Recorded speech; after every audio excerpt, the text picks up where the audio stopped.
No problem. No, I can start. Okay, so first of all, so my name is Jérémy Guilloché, and I'm coming from France, from last CNRS. And first of all, I want to thank the organizer of the summer school for inviting me here. I'm really glad to be in KTH again.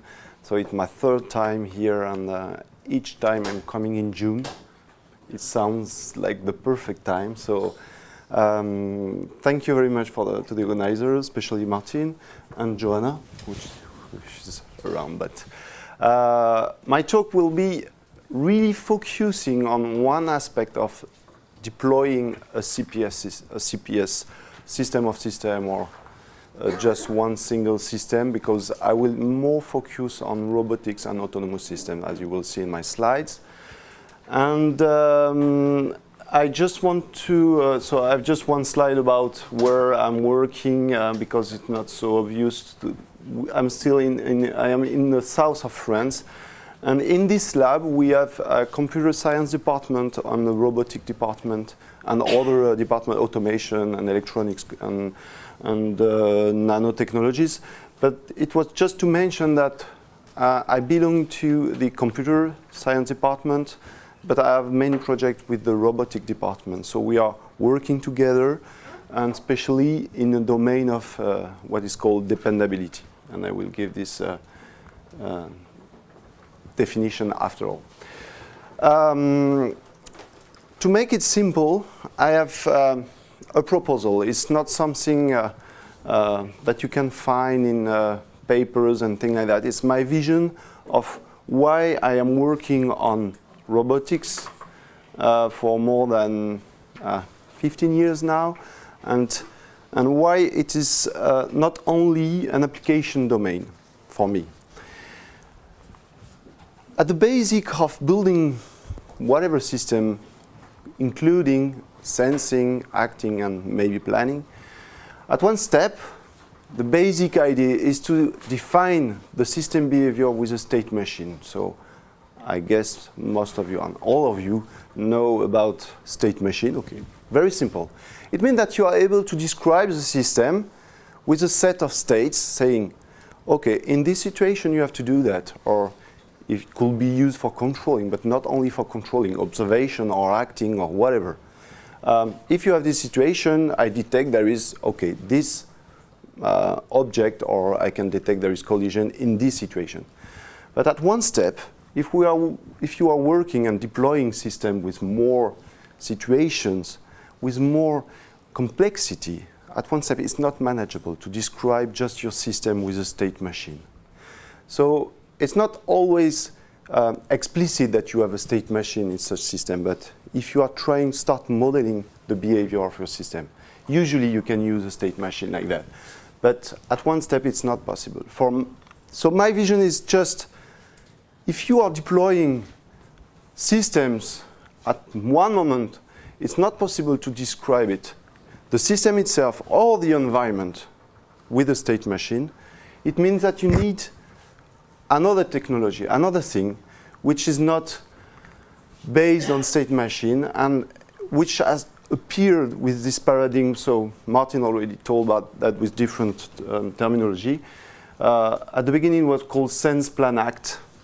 And it was, this part at the beginning was more complex, plan.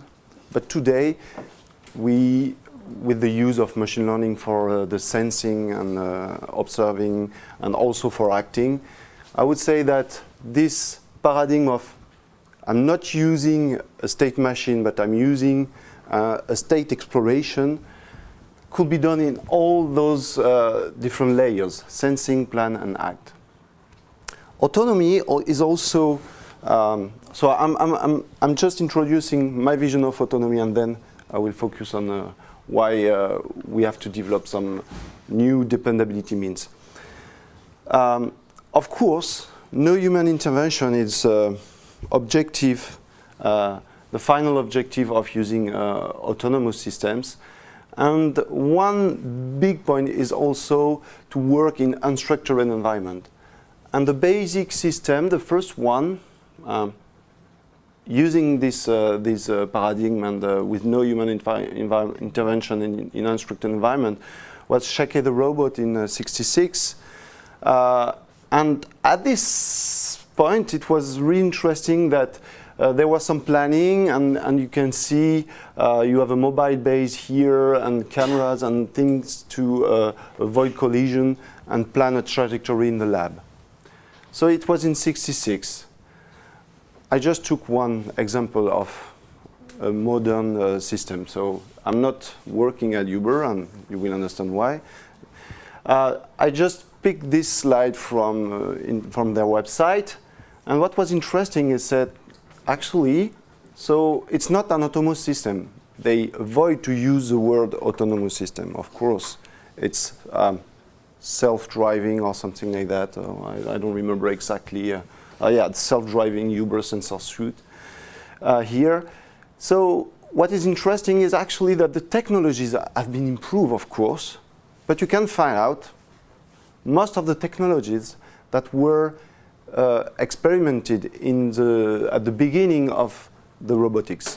So it's why people are talking a lot of today. We are talking about autonomous cars and self-driving and all of this stuff. But most of the technologies have been deployed in mobile robotics for years. For instance, here you have radar, LiDAR. Here you have the LiDAR. You have some cameras around here, and of course all the sensors for monitoring the system behavior, the system state. And in such a system, self-driving, so the controller is able to control the speed, but also the direction. So for me, there is no real difference between a mobile robot and such a system. If we just not talk about the liability and responsibility issues. So sensors, actuators, and controlling part, because here you are driving without any, without touching the steer or the pedal. And of course, such systems, as in robotics, may have a lot of hazards. So this is a word that has already been used this morning. And among the hazards, I'm just focusing on some of them, which might be not so obvious. Internal faults in the decisional layer, like inference, design, or programming faults. Also in the knowledge of your system, the base on the knowledge, programming fault, and so on. But there are new things which are uncertainties in sensing, of course, perception, it's called in robotics, but also uncertainties in decision, because you are using heuristics or different way of solving and finding a solution in your state space, and also hardware or software functions. Unexpected adverse situation, like environmental condition that you didn't expected, human action or interaction with other systems, and so on. This is just few examples of hazards. So what we had before, when we were working with robotics, is okay. This one, it's not one of us. It's another example. It just fall into a pool, okay, and you have also robots with climbing stairs and fall of the robot. So this was autonomous systems deployed in quite structured environment, in laboratories or in structured situation. For researchers it was a big deal, because in that case you lose everything, most of the robot. And can you imagine for a robot like that? We have now one in my lab, and it was 1 million euros. So to buy a robot like this, it was specified by my lab, and then it was built by it's a Spanish company. But the cost of just one robot like this is crazy. So it's a big deal. Losing and having a situation where you can see just your robot falling in the stairs, it's really a big catastrophe. But it's not comparable with what has been done, what we have seen in the last years. So everybody was saying, okay, we are going to use autonomous cars, there will be some accidents, it's very hazardous and so on. But for, I would say, 5 years, 6 years, no real big accidents, and it was some very few cases like the Toyota case came out, but it was not in autonomous mode. It was speed regulation, and there were, I think, 10 people die or more than that? Maybe more in the US, yeah. But it was in 2006, 7, 8. 2008, yeah. But it was just speed regulation. No, it was not possible to deactivate speed regulation, and there have been some, yeah, big, you can find out some big information on that. But in autonomous mode, specifically activated, in recent years, with a catastrophic consequence, the first one for me, it was in Tesla. But you can intervene if you want, and you can just correct me if you think I'm wrong. But for me, it was Tesla in 2016. So in that case, there was a perception issue. So there was a truck with reflecting material. You know, it's in France, it's truck carrying milk usually like that. I don't know if it's like this. So there was this perception issue where the cameras detect something, but it was just raising a soft alarm or something like that, and the driver did not react. And the second one, 2 years later, using the Uber with a pedestrian who was killed. She was killed. She was pushing her bike and crossing the road. And again, in this situation, the self-driving mode was activated. And it's quite crazy. You can find the videos on YouTube, and you have the external camera and the internal camera. And you can see that the driver, she was just using her mobile phone, not looking at the...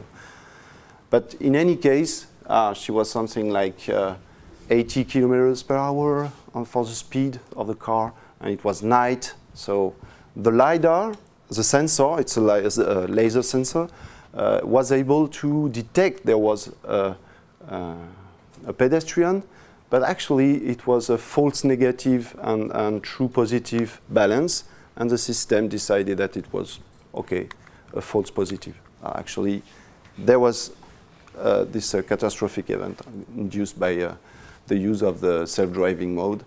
And just 1 month later, another accident with a Tesla. And in all these 3 accidents, it was a lethal accident. Okay? And for this one, I do not have many information. It's quite hard because if we are talking about big accidents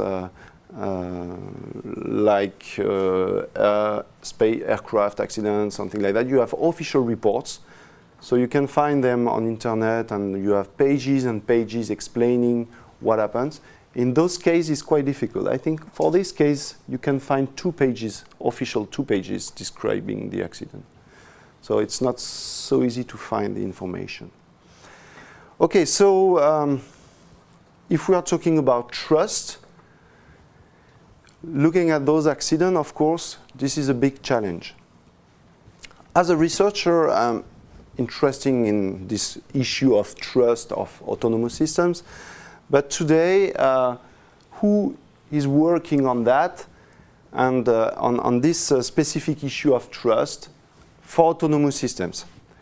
First, there is a community which is called AI safety, which is specific to AI. So I don't know if there are some people working in this domain here.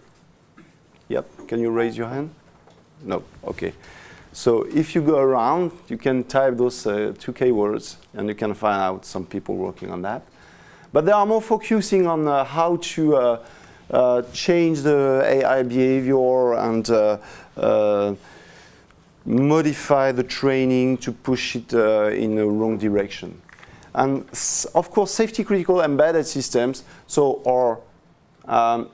discover most of the cyber physical system issues. So a big community is working on this in this domain, and you can find out a lot of papers, a lot of works working on trust on those systems. And there is also a little bit smaller community which is deploying the same technologies used in this application domain, embedded systems, but for robotics. So that's not so many people, actually.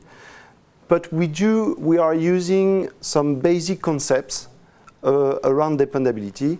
And I'm just presenting here a very broad view of concept. I don't know, how many of you have already heard about the word dependability? Okay, most of you. Okay. So, and how many of you know this tree? 1, 2, 3, okay. So, if you are working in the dependability domain, you have to make a tattoo of this tree or somewhere, because it's a very basic stuff. And one guy who was investigator of this classification was Jean-Claude Laprie. So he was from Toulouse. And actually, with 3 guys, they deployed the whole concept that has been used now in dependability. I'm lying a little bit because it's not always the case. You can find out some different definitions and different classification, but today it's spreading. I would say it's more or less everyone working in this domain is using this classification. So the first thing is attributes. So availability, reliability, safety, confidentiality, integrity, and maintainability. A little bit more with more details. So it's attributes of dependability, and dependability, it's the confidence, the justified confidence in a service that the system is delivering. Okay, so you can use trust, but trust is a higher concept now. My feeling is that using the terminology trust also encompass more social or ethical issues. Here we are really focusing on technical issues. Martin, do you agree with that? Trust is more big word. So why dependability, if you look around, the definition is using confidence, but whatever. Actually, I'm not really fond of using precise words. The very big deal is to use some words for the same thing, okay? And you can choose whatever word. Okay, so I'm here in this presentation, I will stick to this terminology. So safety, quite easy to understand, reliability, and in English there is 2 different words for, in French we only have 1 word, for it's sécurité, both for safety and security. Fortunately in English there are 2 words and it's 2 different things. Security actually is more focusing on data and confidentiality, integrity, and availability, whereas safety is focusing on damages for the environment, the system itself, or operators and things like that. But we also have reliability, of course, which is different from safety. You can make something really reliable but not safe, like nuclear power plant. It's really reliable, but it's not safe. Once you have an accident, it's catastrophic, okay? And you can have also something really safe but not reliable at all, like a robot in my lab. I mean, when we start it can run for 5 minutes. After 5 minutes, we have an issue, so we have to intervene, but it's really safe. It's a research robot, of course, and so on. Okay, so this is just to say that you can use those concepts to describe, okay, I have confidence in this system because there is a high level of safety. I trust this system because there is a high level of reliability. reliability is the probability of failure over a period of time. Availability is readiness of usability, of use of the system. So you can say my system is dependable because, okay, I have this property, this attribute or this property is okay, and it's okay, it's okay. Then you have some threats for those attributes and for the dependability, of course. And the threats are fault, errors, and failures. And again, you can find that is why we are using this different terminology, but there is a real meaning on that, and I will just show you one slide on that. And what is really important for this presentation is that we can classify all the techniques and the means with 4 means: fault prevention, fault tolerance, removal, and forecasting. So I will just pick all of them. Fault prevention, I will not make a lot of details, but fault tolerance, removal, forecasting. I will present the basic concepts and why it's not sufficient today to apply them on autonomous cyber-physical systems. And if you have some questions, we can make it interactive. I don't know, it depends with the recording. What do you prefer? Just delivering in one straight line, or? I think we can manage questions. We can manage questions? If you repeat the question, it's no problem. Okay. That will make a good exercise. So please do not hesitate if you have questions, and we will use this to make, I would say, what do you say, half an hour? After half an hour, you have to make people stand up? Okay. No, I do not have any exercise to stand up, sorry for that. You can improvise. Django. You can inject the failure. In my presentation, I'm using PowerPoint, so it's an old version, so at some point it may crash. So you will get an error. Okay, no, I'm not going to use it. This one, no, sorry.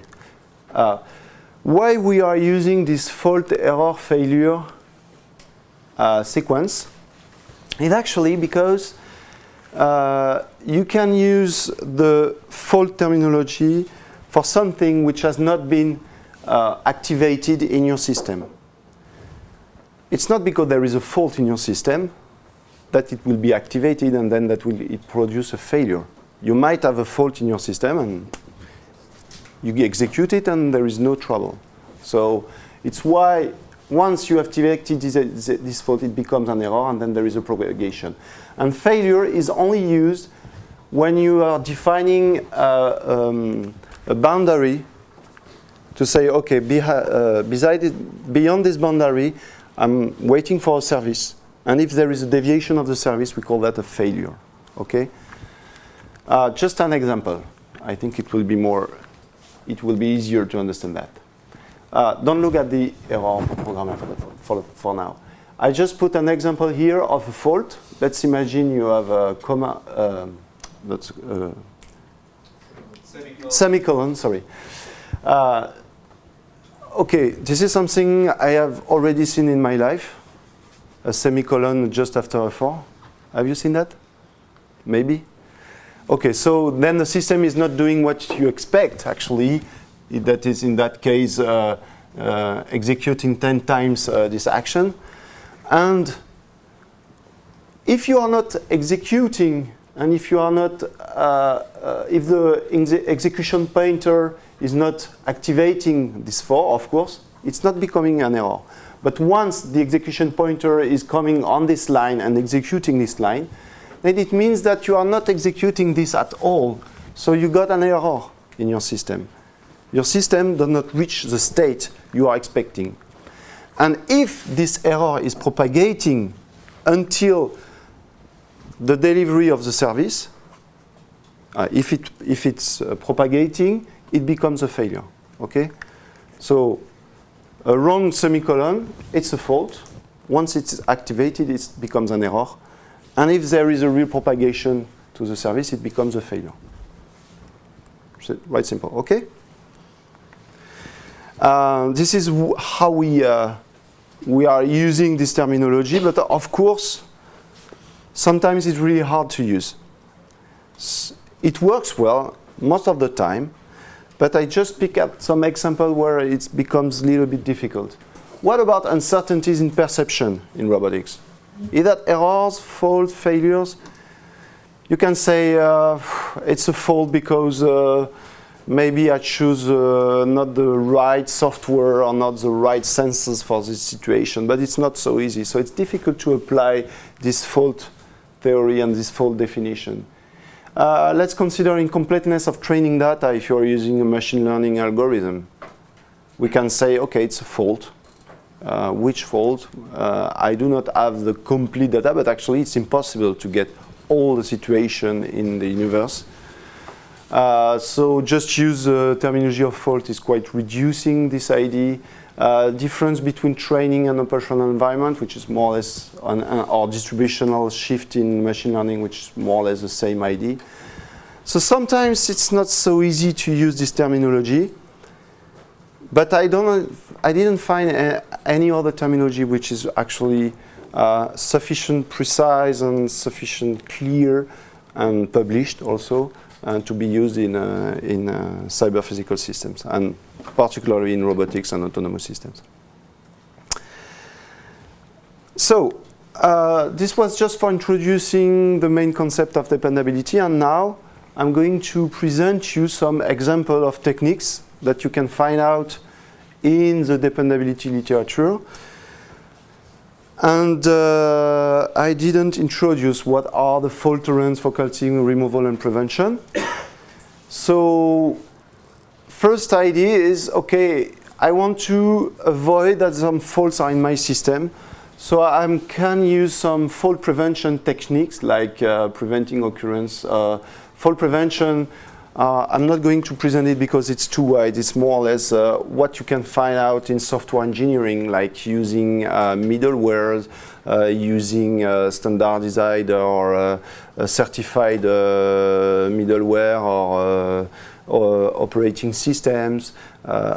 Everything you are doing before developing the system is classified as fault prevention. Of course, it's not only fault prevention the objective of using, I don't know, if you are using a certified, or like if you are using ROS, I don't know if you are using ROS middleware, the idea is not only to make some fault prevention, but it contributes actually to fault prevention.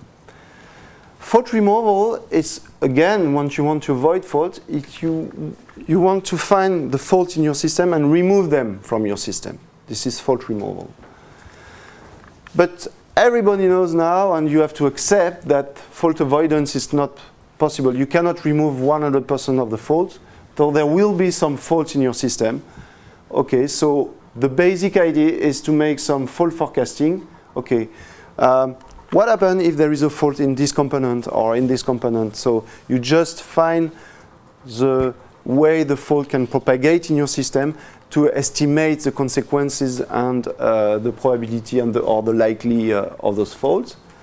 Once you have done that, it's not sufficient. You can also integrate in your system fault tolerance mechanisms. And fault tolerance mechanisms are mechanisms which are here to make the system okay and or to deliver a correct service in spite of faults, for instance. Just to pick out some examples. So fault removal, a technique that helps you every day to find faults in your system and to remove them. Which technique? Do you have an idea of fault? I'm talking about this one, fault removal. In your software code, what are you using to find faults and to remove them? Software testing. Software testing? Yeah? This is one of the basic technique that is classified in fault removal, but it's not the only one in fault removal. Formal verification. Formal verification is also part of fault removal. The objective is really to find some counter example and then to correct the system. You remove a fault of your system. Fault tolerance. Do you have ideas of techniques for fault tolerance? Redundancy. Redundancy is a typical fault tolerance mechanism. Safety monitoring or whatever. Okay, you add something more in your system to make this tolerant in case of a fault in your main system. This is fault tolerance. Fault forecasting.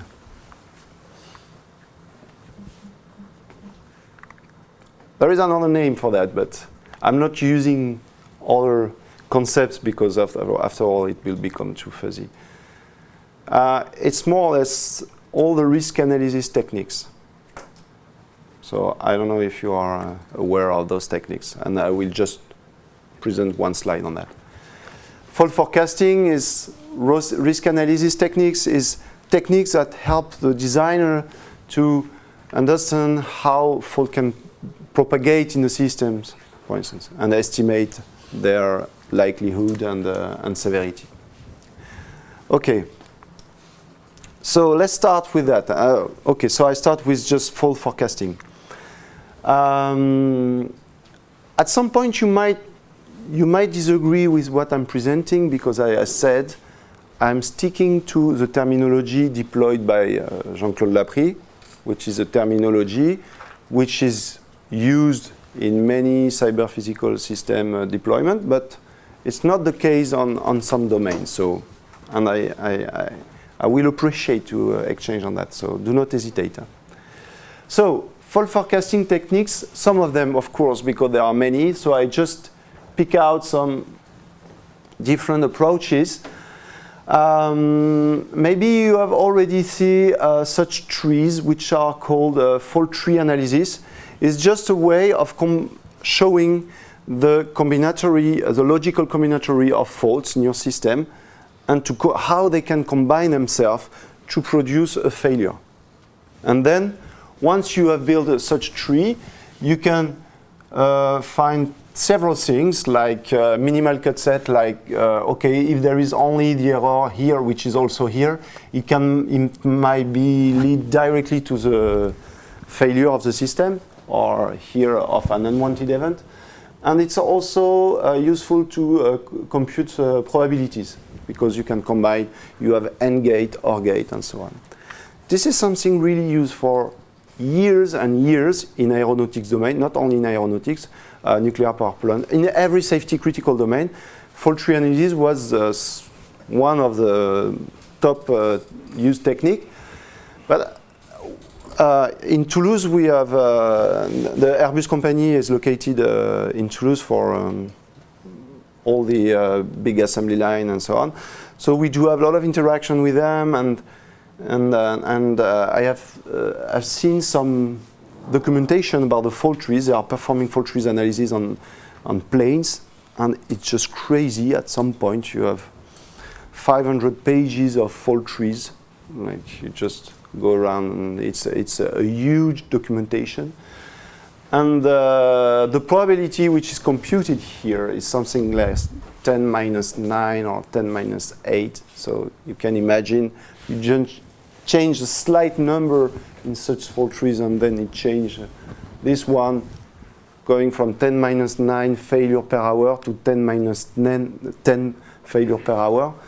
So at some point, some people may disagree that it's really representative of the real probability that you have computed, that you have calculated at this level. Other approaches like ETA or barrier analysis bow tie are more or less, not exactly, but it's quite logical tree to estimate the propagation. There is one which I had here, but I'm not really convinced it's the right classification. It's a safety case or assurance cases, which are actually showing and explaining now how you are building and how you are convincing someone about the fact that your system is really safe. And you're just putting on the table all the argument, and you are structuring all the argument together with a notation like a GSN or a SICM. Oh, so it's not a full tree like this, but it's a tree also. So those techniques are really useful and have been used for years in safety critical domains. Question there. You mentioned safety cases and your example of Airbus. do you find that the safety cases can be calculated in a somewhat similar way? Not calculated. The basic idea of safety cases is purely qualitative, not quantitative. And the inventors of the safety case of the GSN, for instance, in New York, they were really fighting against the idea of turning the safety case into a quantitative tool. But now some people are working in that, in this direction. But because at some point it becomes too complex to be only purely qualitative. So at some point you have to make some simplification. So you have to introduce numbers to make that.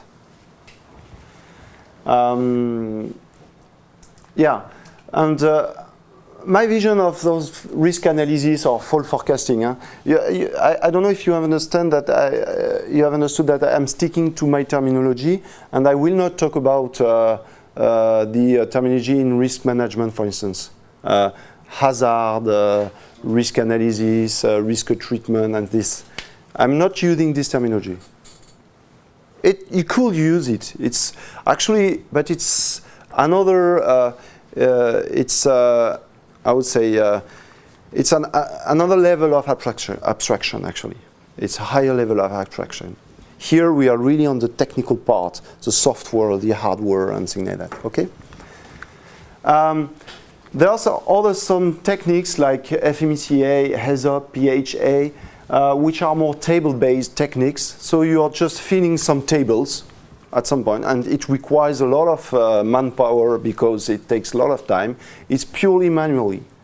And you complete the tables, finding out, okay, what if this component fail, and what are the consequences, what are the sources, and then you can make some tables for the mechanical part, for the electronic parts, the software part, and so on.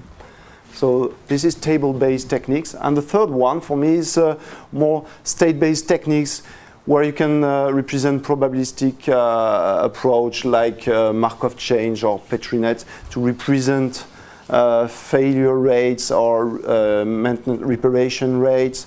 This is a very simple one, but you can have huge one.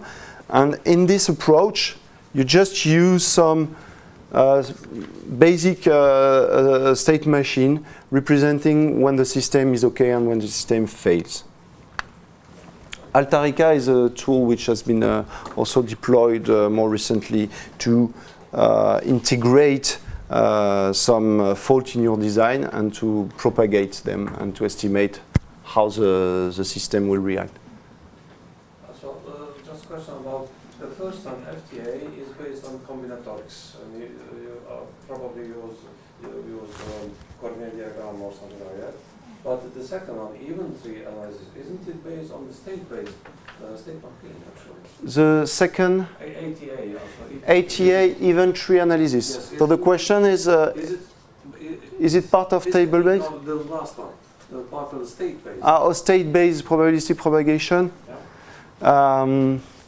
Actually, no, because if you look at the ETA, it's like a pure combination of events leading to another event and saying, okay, if this safety barrier is not active, then I can have this situation. Or if the safety barrier is active, I can have the other situation. But do you use Carnot diagram? After Carnot diagram, you don't have such things when you... I'm not using Carnot diagram for ETA. Okay. No, it's really, it's like an execution tree, or it's like you are using a state machine and you just represent the paths, different paths of the state machine.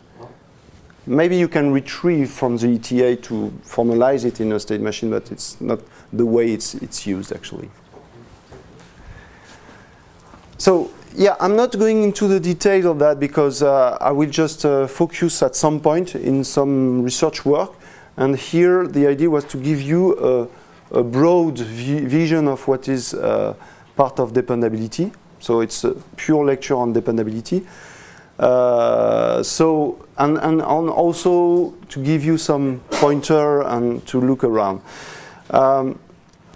what are the limits, the big limits of fault forecasting, especially in the context of autonomous cyber physical systems? So the basic idea of those techniques I've just presented is that you need a fault model. At some point, you will ask the designer to introduce, okay, what is the fault model in your system? It could be for the sensor, it could be for the software. A fault model is the way how the system fails. So if you say, okay, I'm using this sensor, then to use those techniques, you should have what is called a failure mode description of the sensor, how the sensor fails. And you need also a system model in order to know where is this component in your architecture and how it is interacting. And you also need a propagation model. So it's not so simple. When you are using autonomous systems, actually, a fault model, it's really hard to find out. For instance, we do not have any fault model of machine learning algorithms. We do not have any fault model of image recognition or sensing or using 3D cameras and things like that. At a higher level, we do not have any fault model of environment condition. There is no model of that. You can have a simplified model, but it will not cover every situation.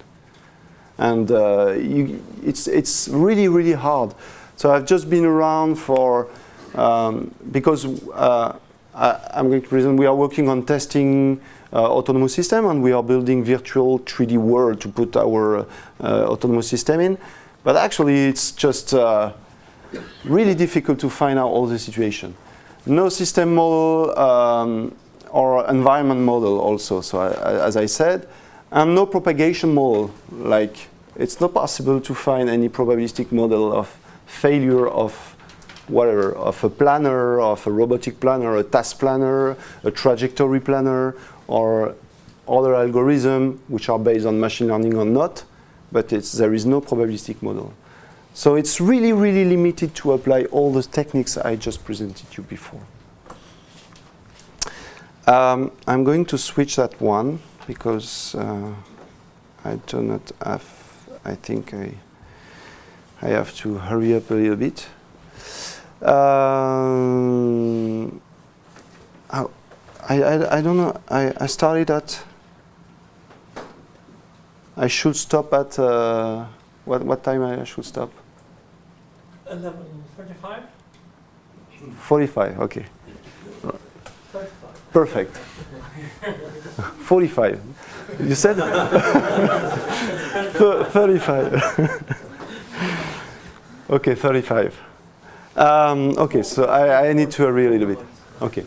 So, I just show you a little bit why today for forecasting, which has been used for, it was something really used in the safety critical domain for years. And now what we are using robots in real environment or autonomous cars or whatever, and you have understand that for me it's more or less the same thing. Now it's not working. It's not working so good. So we really need to deploy new technologies, new techniques in order to find out how fault can propagate in such systems. And there are some proposals, but today very, very few of them are emerging. The second one techniques is the second one mean in this terminology, fault tolerance, is actually something really well known in aeronautics and other systems, in nuclear power plants or transportation, but it's not so used in autonomous systems, and we will see why. So fault tolerance, as we said, is delivering the service in spite of faults in the system itself. And actually there is two steps.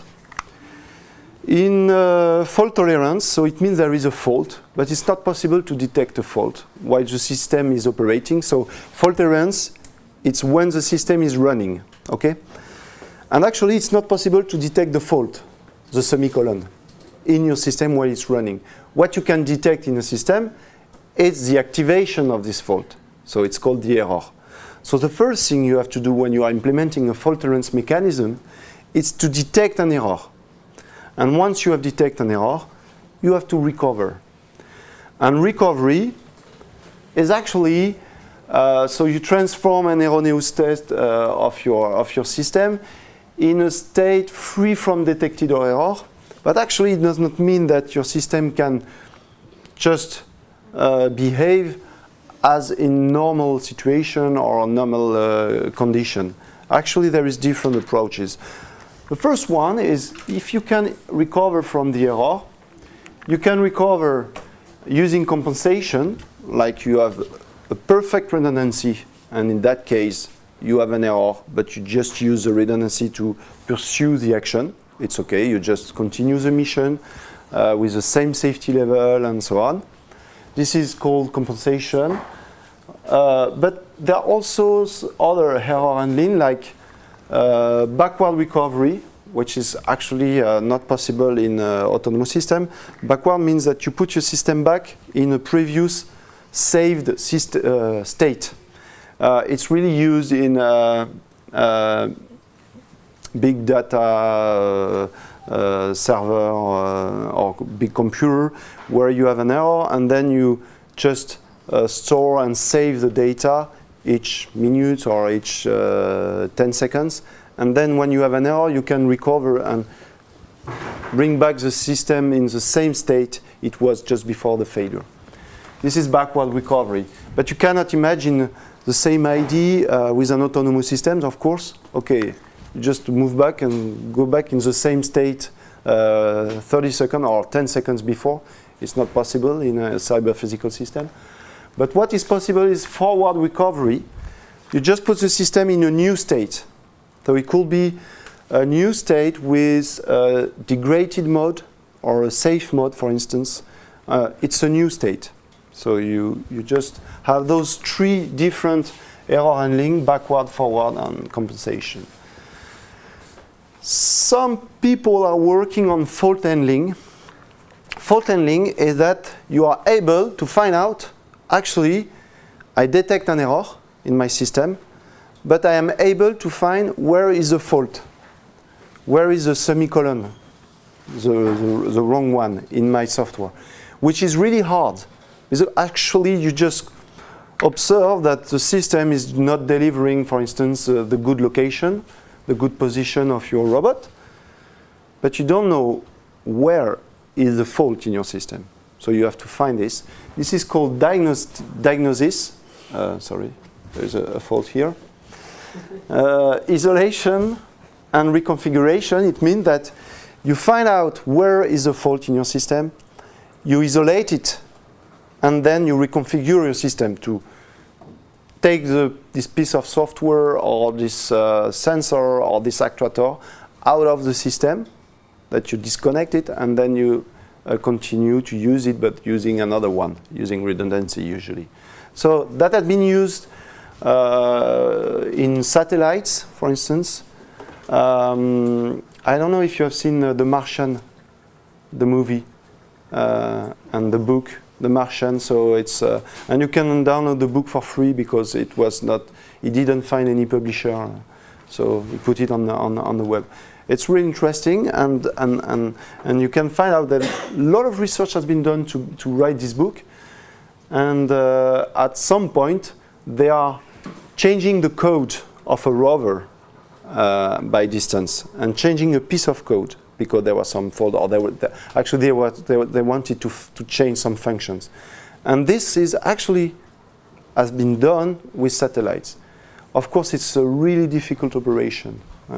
And changing the configuration, or just saying, okay, I think this sensor is no longer, I cannot trust this sensor, or I cannot trust this controller, and you just remove it from the main control channel, saying now I'm going to reconfigure my system, and auto reconfiguration. This is fault handling, and this is something really interesting, especially in autonomous car, because there is a business model behind, which is also I would say that update on air technologies and things like that. So the idea is not only to add new functions, but it's also to correct some bug in your software using on-air transmission in autonomous car. Okay, just an example of what you can do with fault tolerance and robotics. That one, Dala robot, is an autonomous robot for exploration. It's a research robot. And usually, so here I'm using some purely robotic technology. So XTET is a planner, task planner. OpenPRS is like middleware for communicating. And so it's something you can find out in many robotics approach. It's a layered approach with the decisional part, the executive part transforming high-level plan in small actions. And then you have the functional level with all the modules, with connection with the sensors, the actuators, but also calculation modules. So this is a very basic multi-layer architecture used in robotics and in autonomous systems. And the work carried out here in this work is actually how can we trust this planner, because at some point some solution might be too complex, or it can find no solution, or maybe can make some errors. So the basic idea was to have two planners here to use pure redundancy. And from what I know, there is very few works actually using pure redundancy as a decisional lever in an autonomous system. For the controls layer, for the sensors, for the actuators, you can find many works, and in industry it has been used many times. When you go in plane, you have three controllers with three different technologies in a Boeing and also in an Airbus. And one is a Motorola, another one is a Siemens, and so on, with different technology for each flap, just controlling each flap. So you can have two failures, and it's still working. But it's purely for controlling. So it's okay. It has been used for many, for decades. But for the planner, it's not so used. And why it's not so used? So this one is very simple. They are using two different planners with two different ways of programming. So there is diversity. So redundancy is not diversity. Diversity means you are deploying with two different codes, performing the same action. And here you have a watchdog, a plan failure detection, and an online goal checker. And actually this component, which is an additional component, is just monitoring a planner. And when there is no solution or when it is not answering, then it's switched to the other one. Basic idea. And actually, why it's not so used in robotics and autonomous systems, you can say, okay, redundancy has been used for aircraft for decades. Let's go ahead and we can use it. Actually, you can understand there is a quite huge overhead. And in robotics, for mobile robots, it's quite difficult to increase the resources on the robot itself. Because you have a limited space, you have a limited resources, and you have a limited energy consumption, and so on and so on. So it was, yeah, I think these are the limits of using such redundancy in autonomous system. The other thing is that in this work, it's actually everything has been described with a state machine here, actually, and it's not adaptable. So it means that you are not adapting the system according to failure that might occur. At some point, if this planner is always failing in some situation, you may say, okay, I'm using this planner in those situations, but not in those situations, and so on. So you can learn that. So this part of work has not been done, okay? And of course, it's limited to planner internal fault tolerance, and I have no answer of that, or a bad plan or something like that, but it's not considering all the interaction of the planner and the procedural executive. Like, okay, it might come from the fact that I have some issue in the lower levels of the architecture. Okay, this was an example. Another. So the other of fault tolerance. So we have seen fault removal, fault forecasting with the risk analysis method, fault tolerance, and I will just finish with fault removal approaches. And fault removal approaches, sorry. And fault removal, actually, you said just before, testing and formal approaches, formal methods.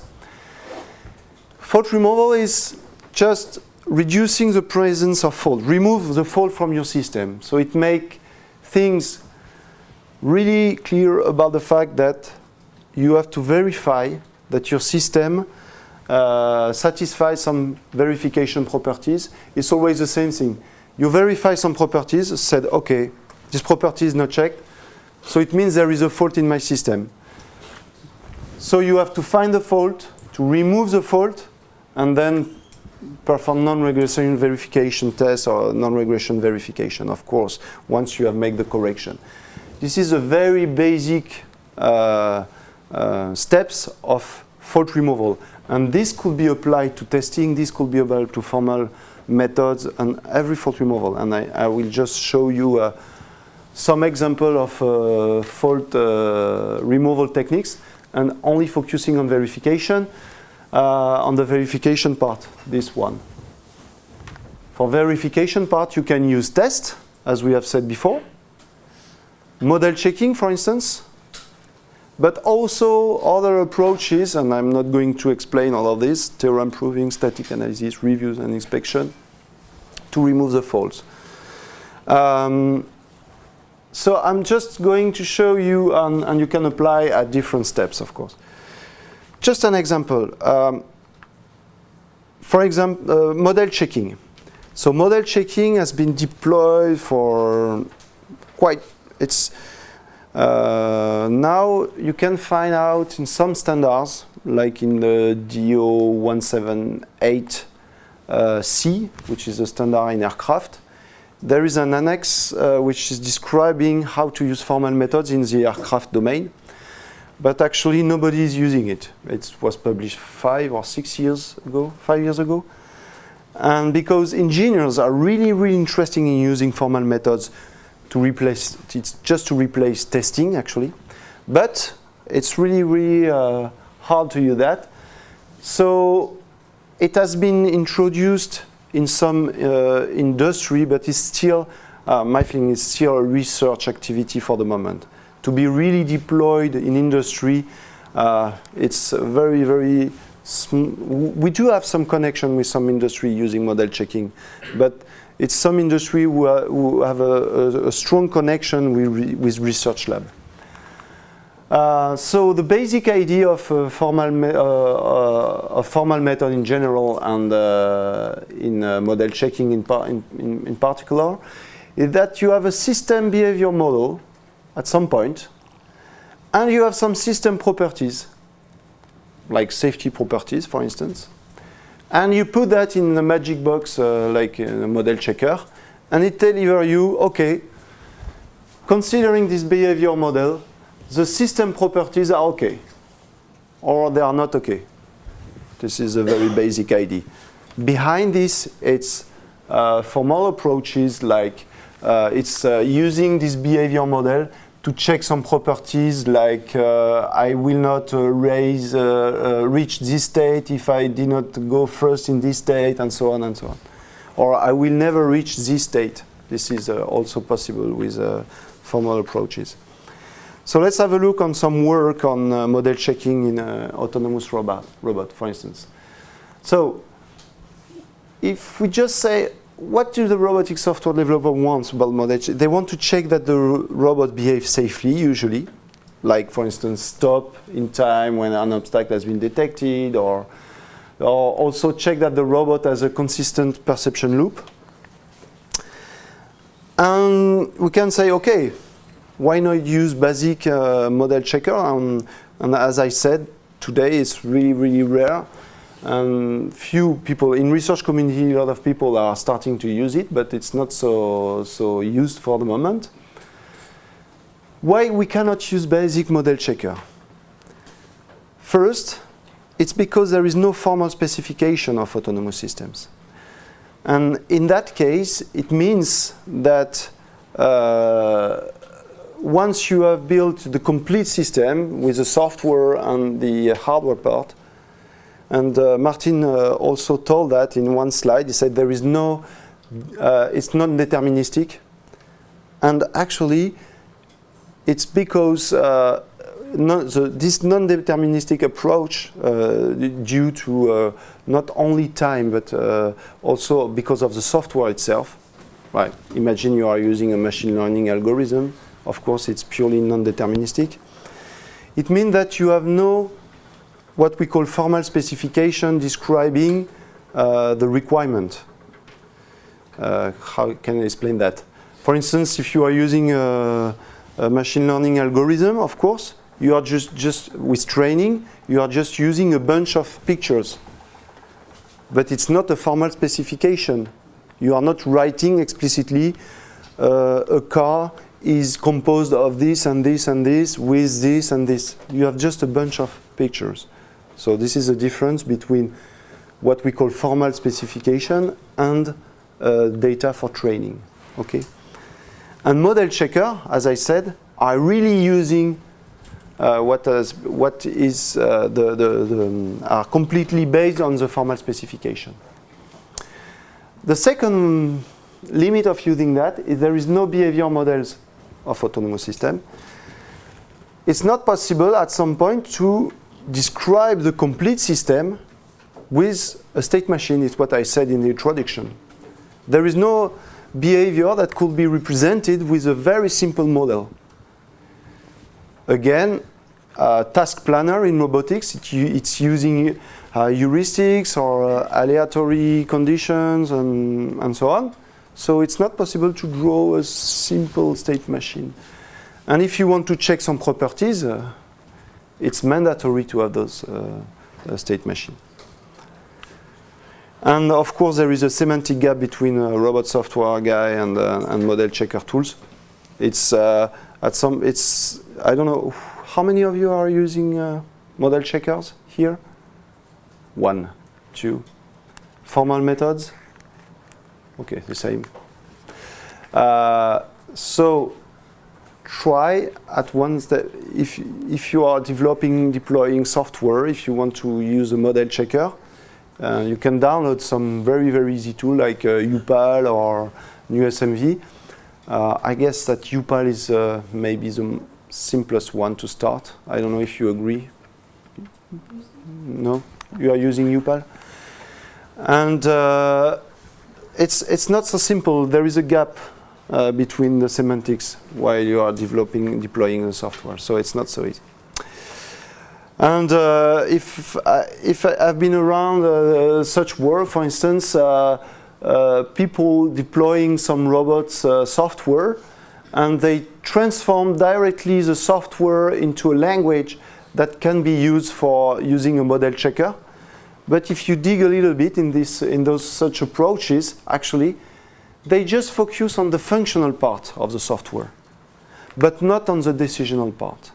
So they are just checking properties as it was done in safety critical domain and functional layer. But it's starting. You can find out that some people in robotics and in autonomous system are trying to apply model checkers to that. Okay, I think 55 it's over, so 35. So I just present another fault removal approach, which is testing, of course. And testing is when you get some system properties and you get and you take your whole system and you put them in activity which is called test, and you just also say, okay, it passed or it failed. So it's a fault removal, so you are using more or less the same approach, but not at the same level. Formal model checking is based on the system behavior, and testing is based on the system, the real system. You're live. Sorry? I have. We are actually streaming. I'll send it on to the link. You can pass it on to colleagues that could not make it. Sorry, I didn't get what you said. Oh, I'm online. Yeah. Wow, sorry. Excuse me. I didn't say sorry for the 3 guys online. Okay. Testing autonomous systems. So I just present one direction of testing autonomous system, and which I found really, really interesting, is using simulators. And why using simulators today is something that came out. It's because not only because researchers had worked a lot, it's because we have a lot of gamers, and in gaming, there have been some incredible improvement of 3D representation, 3D world generation, and engines, 3D engines. So what we can do using simulation to test such systems, and what are the big issues in testing such systems? The first idea is, okay, I have my simulator, my robot is here, and I have to inject world and mission. So you just put your system in different worlds, and we want to train them, and not to train, to test them. We can also train them, but it's another direction. But we want to test them in many, many worlds and many situations. So first, okay, it's not in the right. So the first issue is how we generate all those words, and how we choose the words generated, because we cannot generate all the words, and we cannot test them in every test the system in every situation. A second question is of course the idea of is my virtual world is comparable with my real world, and can I just make this connection and find out that the fault I'm revealing when I'm using simulation will be the same fault as in the real world. This is not so obvious. And the big idea of simulation today is, for autonomous system, is, okay, you provide some world mission, you perform your simulation, you retrieve some traces, and at some point, what might be really interesting is to say, okay, automatically from those traces, I'm perform an analysis of those traces, and then I'm able to generate new world and new mission. So make the loop. And in that case, we can do what has been done in safety critical domain for years. Just push on the button on Friday night, make it run all the weekend, and on Monday night you just arrive and say, okay, what's going on with my system? What are the faults this loop has revealed, and so on. But again, there are some issues about ground truth and about the decision to take. Okay, and I will switch to just a few examples about that. You will come back to the examples this afternoon? This afternoon I will come back. This afternoon I will not come back on these examples. I will, we will work on safety monitoring, which is one fault tolerance mechanism, and we will see how to build a safety monitors for autonomous system. And I will propose you an approach, and there is a tool, but we will not have time to apply the tool, but we will do it manually. So just to conclude, what I've presented is here, building block, risk treatment, or dependability technique. Like, oh, can I verify of a component, can I check, and things like that. But this is a very basic path of if you want to build a dependable or trust if you want to reuse the word trust. How can we trust autonomous cyber physical system? This is a very basic building blocks of building trust. The next one is how to argue that acceptability objectives are reached, that you want to combine them. Can I combine testing and formal models, for instance? Testing and model checking, or fault tolerance with another techniques, and so on. If I combine them, how can I argue that I reach some acceptability levels? And of course, acceptability objectives are defined at a higher level, and this is where you can find social acceptability criteria and so on. And me, I am working on this level, of course. But it's not so clear because sometimes you have direct connection between this level and this level, so you have to manage that. Of course. Thank you very much. Okay. Maybe we just go back. Yes. So just for your information, this topic here will be followed up by the NASA speaker, safety cases. Yeah. Ewen. Yeah. Okay. And I wanted to tell you, I was not aware, we are not only filming, but we are also streaming. So if you want to stream live, well, we are being streamed live. Okay. You were streamed live. Okay. Yeah.